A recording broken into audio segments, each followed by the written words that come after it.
بہت پرانے عرب دور کی بات ہے۔ ایک سرسبز اور شاداب گاؤں تھا جو اپنی خوش مزاجی، آپسی محبت اور اخلاص کی فضاؤں میں پہچانا جاتا تھا۔ اسی گاؤں میں 7 بچے رہتے تھے جو نہ صرف علم اور ادب میں دلچسپی رکھتے تھے بلکہ ہمدردی، سچائی اور دینداری کے جذبے سے بھرپور تھے۔ وہ قرآن کی تعلیم حاصل کرتے، مدرسے جاتے، دن میں مطالعہ کرتے اور شام کو ایک جگہ جمع ہو کر غور اور فکر کرتے کہ ایک کامیاب اور نیک انسان کیسے بنے۔ ان کے دلوں میں ایک ہی عزم تھا: دین، دنیا اور آخرت تینوں میں فلاح پانا۔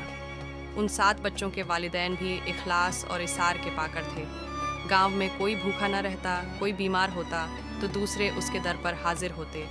سب مل کر شادی بیاہ، بیماری یا خوشی غمی میں شریک ہوتے۔ ان کے درمیان نسل، زبان یا رنگ کا فرق نہ تھا، صرف انسانیت اور محبت کی بنیاد پر تعلق تھا۔ سیٹھ، جو اس گاؤں کا عظیم شخص تھا، ہر ہفتے لوگوں کو جمع کرتا، مسائل سنتا اور مشورے دیتا۔ اس کی سوچ یہ تھی کہ ہر بیٹی سب کی بیٹی ہے، ہر دکھ سب کا دکھ ہے۔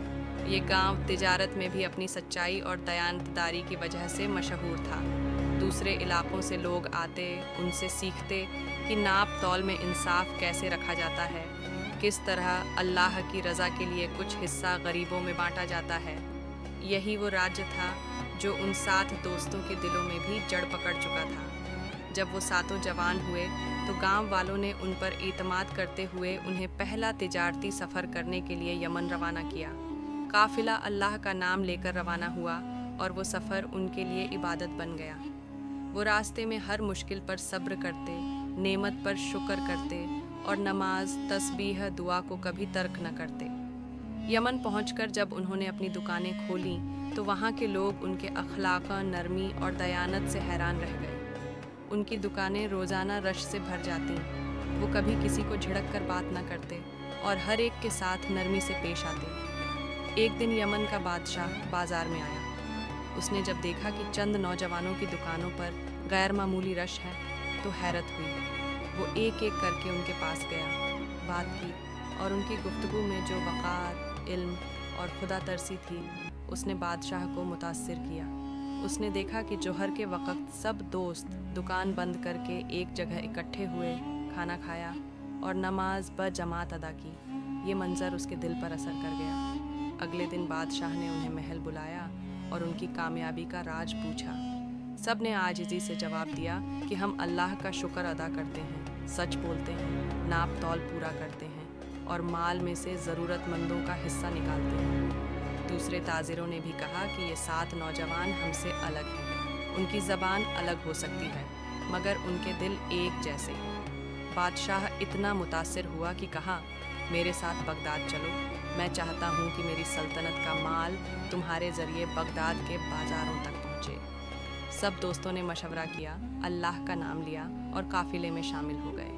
یہ پہلا موقع تھا جب بادشاہ خود کسی تجارتی قافلے میں شامل ہوا۔ بادشاہ کا پیغام سنتے ہی 7 دوست بنا تقدیر کے فوراً روانہ ہو گئے۔ راستے میں وہ پہاڑ، میدان، ندی نالوں سے گزرے۔ وہ اللہ کی ہر نعمت پر شکر ادا کرتے۔ کچھ دن گزرے تھے کہ قافلہ ڈاکوؤں کے حملے کا شکار ہو گیا۔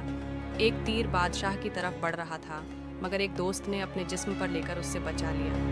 زخم گہرا تھا مگر نیت خالص تھی۔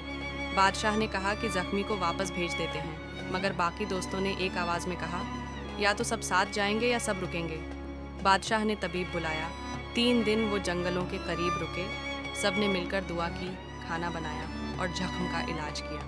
آخرکار قافلہ پھر روانہ ہو گیا۔ جب وہ بغداد پہنچے تو بازار میں ان کی تجارت بادشاہوں کی تجارت جیسی سمجھی گئی۔ ہر دوست نے اپنی مہارت کے مطابق دکان کھولی۔ اللہ نے ان کی محنت میں برکت دی اور ان کی سچائی اور شفافیت نے شہر والوں کے دل جیت لیے۔ بادشاہ نے بھی اپنا سارا منافع ان کو دے دیا اور کہا، میں تم سے سچائی کی تجارت سیکھنے آیا ہوں۔ یہی نہیں، وہ یتیمہ خانہ بھی گئے جہاں بچوں کے لیے کپڑے، کھانا اور تحفے لے کر گئے۔ بادشاہ بھی ان کے ساتھ تھا۔ ان کی بے غرض محبت اور سخاوت نے اس کے دل کو اور بھی نرم کر دیا۔ اس نے کہا، کاش میرے دربار میں سب ایسے لوگ ہوتے۔ ایک دن انہوں نے ایک بڑی مقدار میں صدقہ دیا اور کہا، ہم نے انسانوں سے تجارت کر لی، اب اللہ سے بھی کرنی ہے،